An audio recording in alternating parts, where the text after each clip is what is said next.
analyses et commentaires sur le travail des médias et des communicateurs.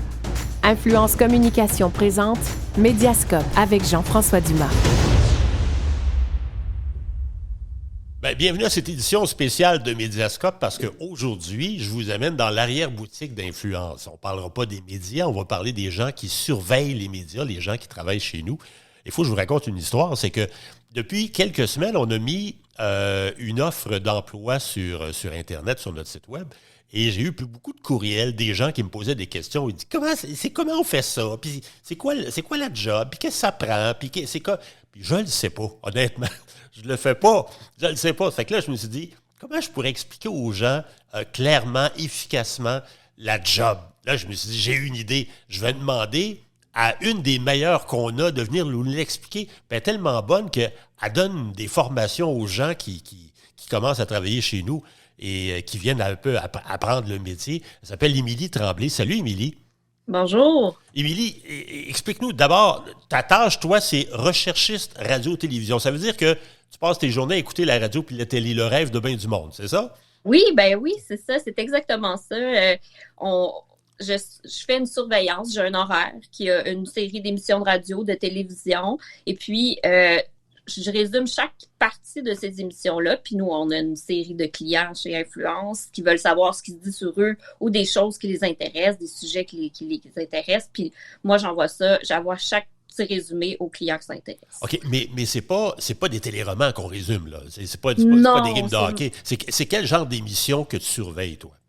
C'est majoritairement des émissions d'affaires publiques, puis des nouvelles, des bulletins de nouvelles. À la radio et ou à la télé? Et ou à la télé, oui. OK. Et évidemment, dépendamment des recherchistes, il y en a qui le font en anglais, il y en a qui le font en français. Toi, c'est plus en français ce que tu surveilles? Bien, mon horaire change quand même fréquemment parce que moi, j'aime ça. Quand quelqu'un est pas là ou quelque chose comme ça, on change souvent mes petites affaires. Fait que moi, j'aime ça changer une fois de temps en temps pour faire changement. Fait que je fais à la fois de l'anglais, à la fois du français. Des fois, je passe des mois à faire beaucoup d'anglais. Des fois, je passe des mois à faire beaucoup de français. Mais c'est varié. On a des recherchistes qui font principalement de l'anglais chez Influence, puis on a des recherchistes qui font presque juste du français aussi. OK. Et tu le fais en télétravail, donc tu le fais de chez vous? Oui. Depuis justement la pandémie, moi, je fais ça à la maison. Je me suis installé un petit ordinateur avec un bureau, mais il n'y a pas... c'est pas quelque chose qui demande beaucoup d'équipement, là. Ça demande vraiment un ordinateur de base, une bonne chaise. Oui, une bonne chaise. Puis évidemment, avec la pandémie, on a appris tout le monde à travailler de plus en plus de la maison, à s'équiper, à s'organiser, à organiser le travail. D'ailleurs, c'est un emploi en télétravail. Toi, ton quart de travail, c'est de quelle heure à quelle heure? Présentement, moi, je fais 1h à 9h le soir. Moi, j'ai toujours préféré pas travailler en tôt le matin. Il y en a qui commencent à 7h, même un peu plus tôt que ça. Puis, on a un quart de soir aussi qui est de 4h à minuit. Moi, je suis comme entre les deux je patche les trous entre les deux. Ah oui, t'es pompier finalement. Exactement. Mais la job d'ailleurs qu'on offre, c'est un travail de 16h à minuit, de 4h à minuit. Oui. Et ça fait combien d'années que tu fais ça?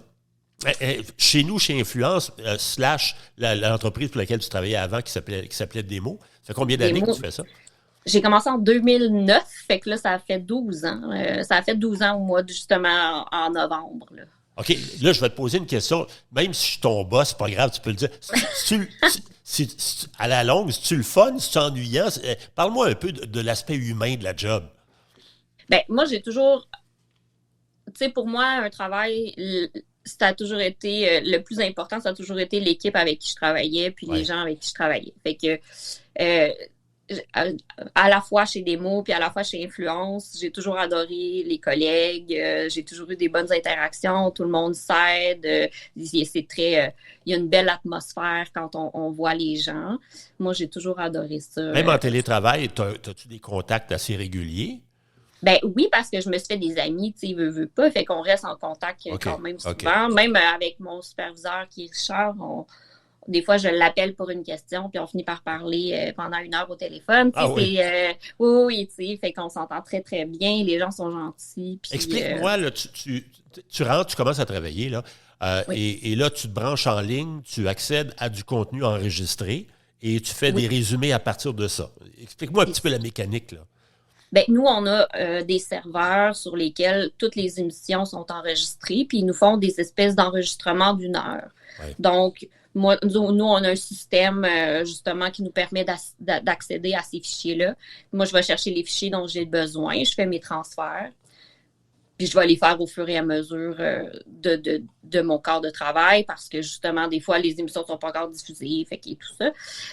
Et puis, quand j'ai ces enregistrements-là, moi, j'ai pas besoin tant que ça de... Ça va, justement, il va être sur mon ordinateur, l'enregistrement. Fait que à partir de ce moment-là, je le fais jouer. On a une plateforme aussi sur laquelle on fait nos résumés. Donc, ce sont des petits résumés que tu fais, là. Oui, c'est ça. C'est pas très long. Il faut que... La règle, en fait, c'est toujours de... faut que ce soit quand même proportionnel à la longueur de l'extrait qu'on est en train d'écouter. Fait que si j'ai une entrevue d'une demi-heure ou si j'ai un petit reportage de 2 minutes, c'est sûr que là, ça va influencer la longueur. Mais en même temps, il faut toujours se restreindre à ces quelques phrases. Donc, on veut faire sortir l'idée générale, mais l'idée générale pour nos clients. Okay. Donc, c'est toujours ça qu'il faut avoir en tête, l'intérêt de nos clients, qu'est-ce qu'eux veulent savoir. Donc, c'est ça qu'on fait ressortir dans nos résumés. Et en écoutant ça, donc, tu fais le résumé, mais aussi tu gardes en arrière-tête, en arrière-pensée, nos clients, les clients pour lesquels il peut avoir un intérêt, c'est ça? Oui, c'est ça. Je dirais que c'est ça qui est quand même le plus long à apprendre quand on commence, c'est de se familiariser avec les clients parce qu'on en a beaucoup. Donc, puis chacun a son profil d'intérêt, a ce qu'il veut savoir. Des fois, c'est juste quand on mentionne leur nom. D'autres fois, il y a un paquet d'enjeux qui les intéressent. Mais ce qui aide, moi, je trouve beaucoup quand on commence maintenant, ce qu'il n'y avait pas moi à l'époque quand moi j'ai commencé, c'est le système... Bon Dieu, le nom m'échappe. Hervé? Hervé. Oui.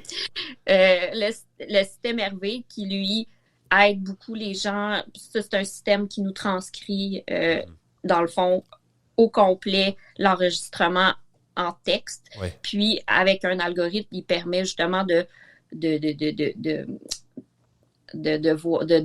mettre en lumière les choses qui pourraient être intéressantes pour nos clients. Fait que pour quelqu'un qui commence puis qui n'a pas encore en tête tous les profils des clients puis qui ne connaît pas encore très bien, il peut quand même avoir une bonne idée de ce qu'il cherche.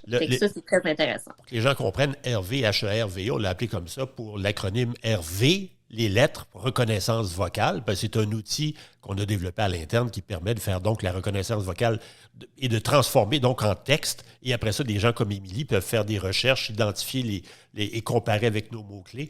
Parce que globalement, on a à peu près 300 clients et 5000 mots-clés. Vous comprendrez que Émilie ne peut pas se souvenir des mots-clés de tout le monde. Fait qu'à un moment donné, on a besoin d'avoir un petit peu d'aide avec des systèmes qu'on a développés. Émilie, quand les gens commencent, ils ne peuvent pas du jour au lendemain arriver et dire, bon, ben parfait, je vais m'occuper maintenant du bureau du premier ministre, tout ça. Il y a une période de formation. C'est quoi la formation que tu donnes à ces gens-là? Parce que tu as formé plusieurs recherchistes. Comment ça marche, la formation? Oui, ben en fait, c'est ça. La formation, d'habitude, elle prend au moins 2 à 3 mois, je dirais, là, pour devenir vraiment autonome comme recherchiste. Donc, c'est quelque chose, dans le fond, c'est pas un travail qui est compliqué, mais c'est juste qu'il y a beaucoup de petits détails à apprendre. Fait que moi, j'essaie toujours de commencer avec la base. Est-ce que, tu sais, la base, c'est écouter, faire le résumé, voir que ton texte est bon. Ça, c'est la base. Après ça, on commence à intégrer de plus en plus les clients, de plus en plus les petits détails. Parce qu'à la base, ce qui est important aussi, c'est de savoir qu'on a un espèce de formulaire dans lequel on fait nos résumés. Donc, c'est important que toutes les informations soient aux bons endroits. Donc, il faut apprendre à utiliser cette plateforme-là au départ. Puis après ça, on travaille notre texte. Puis plus ça avance, plus là, on vient dans le crunchy des clients. Donc, puis, tu sais, chaque personne est différente aussi. Donc, quand on forme quelqu'un, il y a des gens pour qui il y a certains aspects qui vont prendre un peu plus de temps que d'autres, mais pour certaines personnes, ils vont arriver rapidement à intégrer les informations des clients. Ça fait que quand quelqu'un est en formation avec moi, en tout cas, on se parle beaucoup. Moi, à chaque jour, je reviens sur ce que cette personne-là a fait.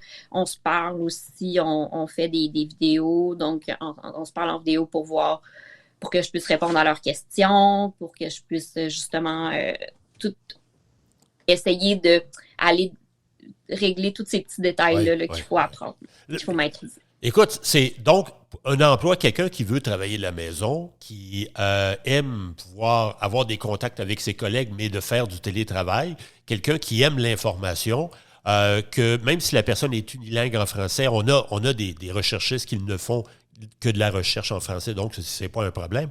Alors, si ça intéresse les gens, je vais me permettre de donner l'adresse de courriel. Si jamais la job vous intéresse, d'ailleurs, d'abord, vous pouvez aller sur notre site web, influencecommunication.com, et l'adresse pour envoyer votre CV, c'est emploi au singulier, -RTV pour radio-télévision, @influencecommunication.com. Alors, et si jamais vous l'avez oublié, l'adresse, pas grave, écrivez-moi à mediascope@influencecommunication.com, puis vous le donnerez la page, vous le donnerez le lien pour pouvoir aller voir la description du poste et ensuite envoyer votre CV. Émilie, demain, c'est notre party de Noël. Fait que je te souhaite un super de bon party demain. C'est notre bingo. Ça va être bien le fun. Avec tous les employés. Merci beaucoup. Je te souhaite un bon temps des fêtes. Il y a notre bilan qui s'en vient dans quelques semaines. Merci d'avoir expliqué tout ça aux gens. C'était clair, c'était efficace. Puis ça va certainement aider un paquet de monde de voir clair avec l'histoire du recherchiste en radio-télévision. Ben, tant mieux, ça me fait plaisir. Merci, Émilie. Joyeuse fête à toi aussi. Merci. Merci tout le monde d'avoir été là. C'était une édition spéciale donc de Mediascope, le fameux balado sur le travail des médias et des relationnistes. Mais cette semaine, je vous ai amené dans l'arrière-boutique. J'espère que ça a été intéressant pour vous savoir un petit peu comment ça marche en arrière chez vous. Alors, merci. Je vous souhaite une bonne journée.